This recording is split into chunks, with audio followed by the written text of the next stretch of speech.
Muy buenos días, tardes o noches, licenciada.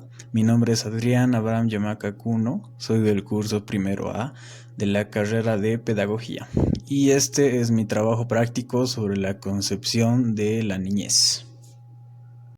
A continuación le estaré presentando los subtítulos referidos a dicho tema. Bien, empecemos con el primer subtítulo, los niños son un estorbo. Bien, la generalización de la existencia de la niñez como estorbo básicamente se acuñó desde las Confesiones de San Agustín, en el año 354 al 430 más o menos. Esta teología que él decía, se refería a que el hombre nace del pecado. Por eso es que el niño era una imagen viva de algo malo. Bien, esto implicó que muchos niños sean privados del calor hogareño, de vivir con sus padres, estar cerca de sus familias, tener el afecto maternal y que puedan ser considerados como una familia y que los vean más que todo como una molestia. Todo esto implicó un aumento importante en el infanticidio, el aborto, el exilio, el abandono hacia los niños y la crianza por las nodrizas. Todas estas cosas fueron muy populares durante esta época. Básicamente consistía en que las madres dejaban la crianza de sus hijos a la nodriza para que ellas vayan a cuidar de la granja o a ayudar al marido en las tareas productivas del hogar. Basándose en esta teología y en esta frase que decía que el hombre nace del pecado, el aumento y el desprecio hacia los niños fue aumentando de manera exponencial. Y el desinterés médico para tratar a las enfermedades que tenían los niños, pues la pediatría como especialidad médica surgió recién en el año 1872. Ahora pasamos con el segundo subtítulo, los niños son yugos. Considero importante que vayamos definiendo lo que es un yugo. Poniendo en contexto la palabra con el subtítulo, sería como que es un dominio o una opresión. Entonces, los padres eran los propietarios de los hijos, los veían como un objeto. Ellos los consideraban como una carga. Y los niños inspiraban en los adultos temores, fobias, hasta fantasías. Los padres podían disponer de sus hijos para lo que ellos quieran, para lo que ellos necesitaban, para lo que requerían. Si había que cargar algo, tenían al niño. ¿Por qué? Porque era un objeto. Ni siquiera se podría decir que lo veían como un ser humano. Tercer subtítulo. Los niños son malos por nacimiento. Siglo XV. Bien, nuevamente volvemos a mencionar la Biblia y esto se toma como base en lo que dijo el apóstol Pablo, quien menciona en la Biblia que el pecado original de Adán y Eva es heredado por todos y cada uno de los hombres. Por lo tanto, cada persona nace en pecado y solo con la devoción a Jesucristo se puede recuperar la gracia de Dios.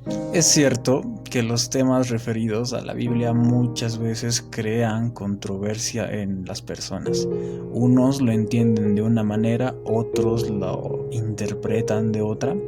Pero ya que este es un trabajo práctico para ver de qué se trataba la concepción en dichos años, también definamos qué significa concepción. Concepción básicamente es la idea que tenemos sobre alguna cosa. Entonces, esto que estamos leyendo o presentando, en este caso, es cómo era la idea que tenían las personas con respecto a los niños en esta época.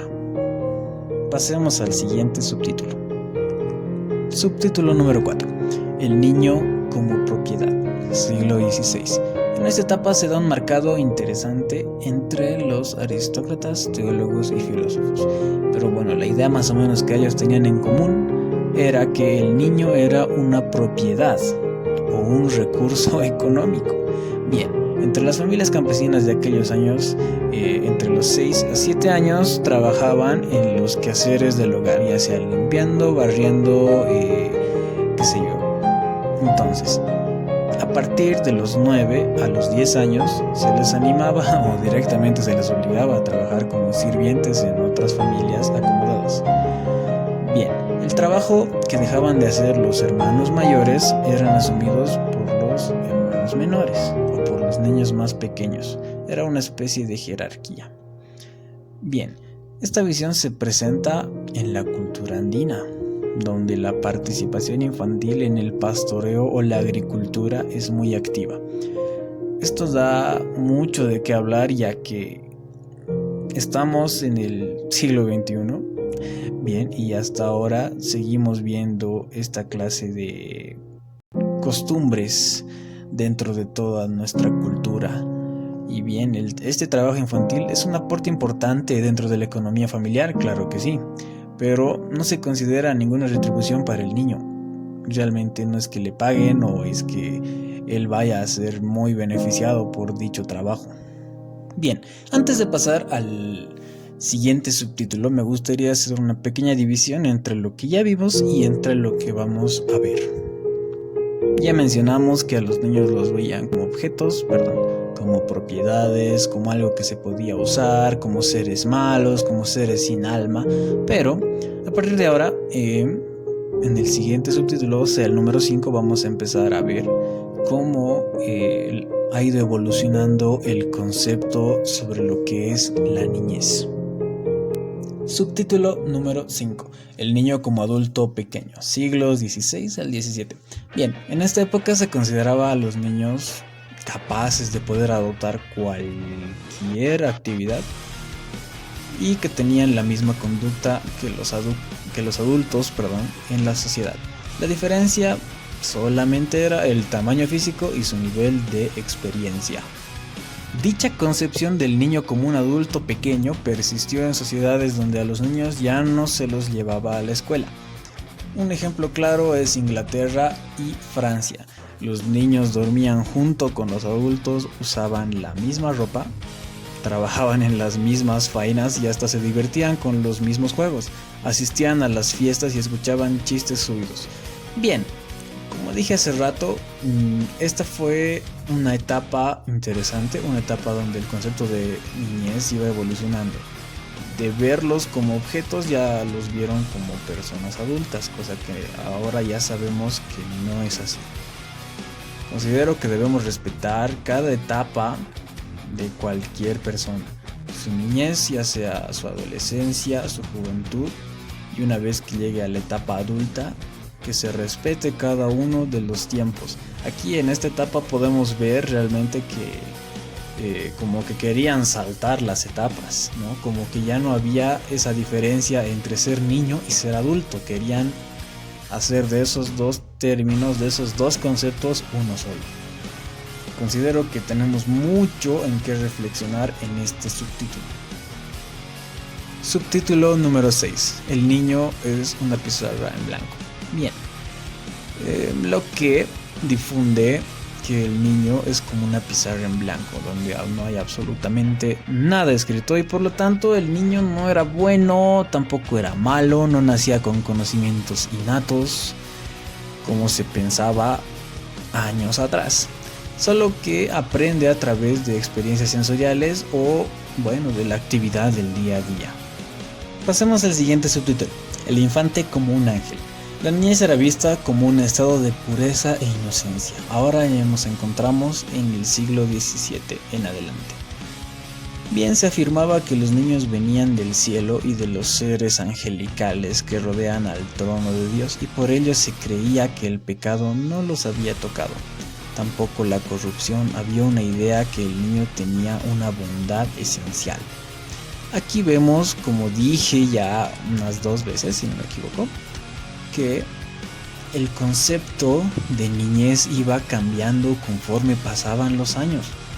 De pensar que los niños eran malos, impuros, que no tenían un alma y que eran perversos, ahora pasamos a verlos como seres puros, como seres bondadosos y como unos ángeles.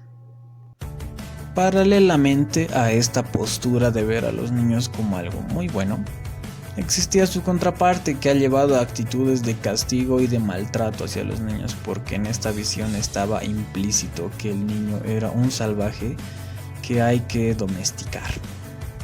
Qué mal. Pasamos al siguiente subtítulo, el niño como bondad innata. Siglo XVIII. Rousseau introdujo el concepto de que el niño nace bueno, es la sociedad quien lo corrompe. Consideraba que el niño posee una bondad innata y que sus impulsos naturales deben ser aceptados tal y como son. Bien, postulaba también que la educación debería entender al niño, satisfacer sus necesidades y mejorar sus intereses naturales. Recomendaba que los niños de 2 a 12 años más o menos jueguen en total libertad, en entornos naturales, sin ningún tipo de restricción o entrenamiento académico. Las acciones deben partir de la necesidad y no de la obediencia, y creía que se debería postergar el aprendizaje, entre comillas, formal, hasta que los chicos ya sean adolescentes. Todo lo que acabo de nombrar, sacudió la disciplina rigurosa en esta época, así como la enseñanza estructurada y el trato entre los profesores y los alumnos, bajo el precepto que la educación debía confiar en la capacidad, entre comillas, natural del niño para razonar y fortalecer su juicio independiente. Como dije anteriormente, el concepto de niñez iba cambiando. Subtítulo número 8. Infante como un ser primitivo, siglo XX. En esta época surge la psicología conductista, que responde a una aplicación de la psicología animal con el infante. Básicamente consistía en que, como le hablarías a un animal, tenías que hablarle al niño. Bien, en la historia ha estado muy presente la noción de la niñez como un conjunto de etapas con unas cualidades únicas y exclusivas de esa etapa de la vida.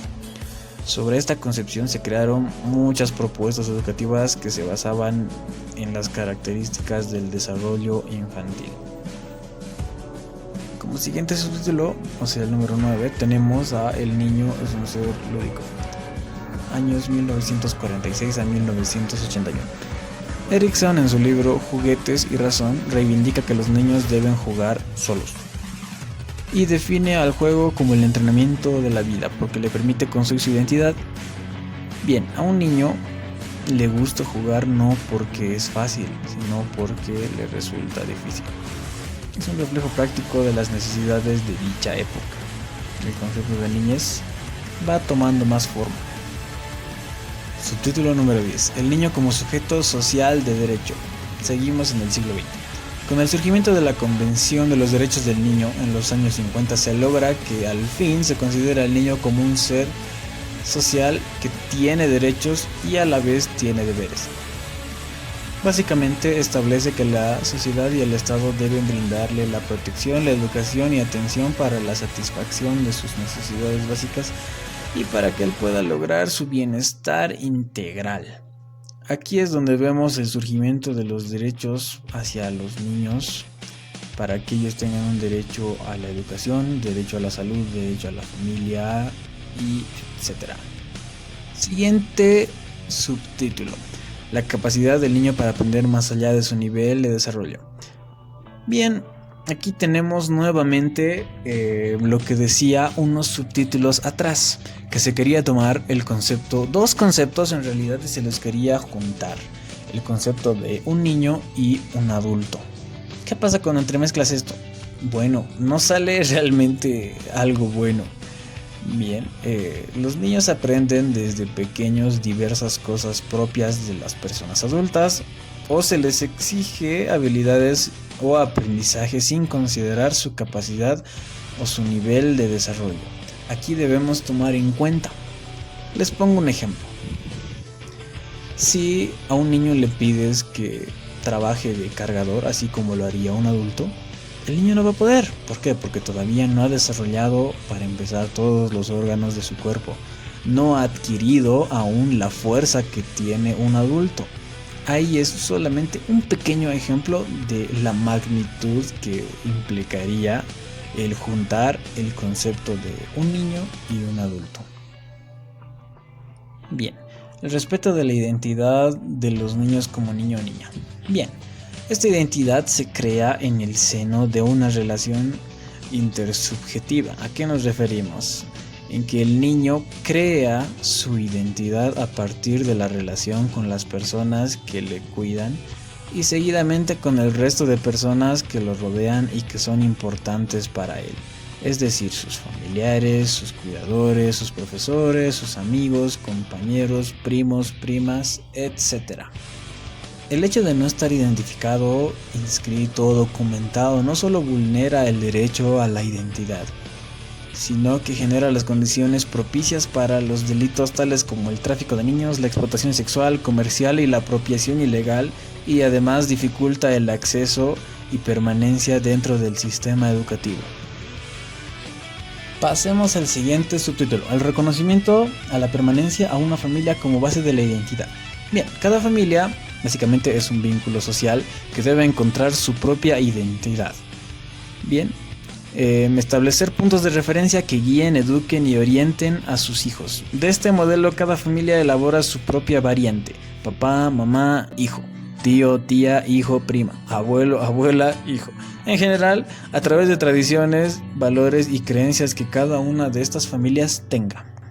Desde la interacción diaria, los padres forjan pensamientos saludables o contraproducentes en el niño. Estos afectarán a su formación de la autoestima, lo que en el futuro podría generar personas inseguras, indecisas e incapaces de alcanzar sus metas. Muy paralelamente a eso sería lo que pasaría si pones pensamientos malos en el niño. Pero ¿qué pasa si ponemos pensamientos buenos en el niño? ¿Qué pasa si estimulamos de forma correcta a los niños? A la par, si tú le dices que todo el tiempo es un inútil, él lo va a creer.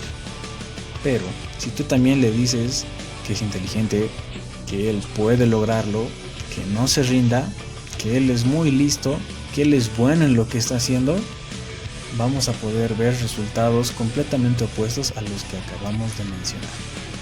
Siguiente subtítulo: los riesgos de una disciplina sin respeto a la integridad del niño.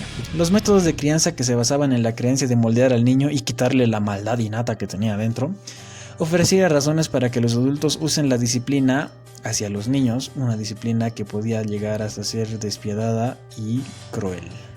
A la par de esto, privilegiaron la educación en instituciones en vez del hogar. A los niños ya no se los educaba en casa, ya los mandaban a las escuelas, donde se frustró una relación afectiva entre los padres y los hijos, con comprensión, afecto y confianza mutua. Los niños ya no confiaban tanto en los padres como lo harían si se educaran en casa. En este caso, las normas sociales y los códigos morales eran exigidas sin que el niño tenga la capacidad de discernir. Así, posiblemente fueron las sanciones por su incumplimiento. Siguiente subtítulo: el respeto por el niño y su opinión. La visión del niño como propiedad se mantiene en algunos hogares, de todo lado. En especial en las comunidades andinas, donde existe todavía la costumbre de entregar a los niños hacia los abuelos, cuando estos enviudan o están enfermos, con la finalidad ¿de qué? De que el niño vaya y los acompañe y que ellos no se sientan tan mal. Otros se lo dan al padrino o a algún patrón en señal de gratitud por determinado favor. Estos niños asumen tareas domésticas en exceso muchas veces, llegando a tratos esclavizantes o para que directamente sean muy maltratados. Y en la mayoría de los casos, por no decir todos, ellos no estudian y tampoco reciben ninguna remuneración de todo el trabajo que han realizado para estas personas. Ya para finalizar la exposición, me gustaría hacer una pequeña reflexión para que cada uno de nosotros nos pongamos a pensar qué concepción, cuál es la idea, qué definición nosotros le podemos poner a la niñez. ¿Cómo vemos nosotros a los niños? ¿Los vemos como seres malos, como lo hacían hace siglos atrás? ¿Los vemos como ángeles? Eso ya va a depender de cada uno de nosotros, pero creo que debemos ponernos a reflexionar con respecto a cómo tratamos a los niños muchas veces. Debemos dejar que cada uno de ellos se desarrolle, que cada uno de ellos aprenda tal vez de sus errores. Lo que a nosotros nos compete es guiarlos, es estimularlos dentro de sus capacidades para que ellos puedan desarrollarse y que sean plenos, ¿no? Sean plenos cada uno de ellos. eso sería todo, licenciada. Muchas gracias por su tiempo y hasta luego.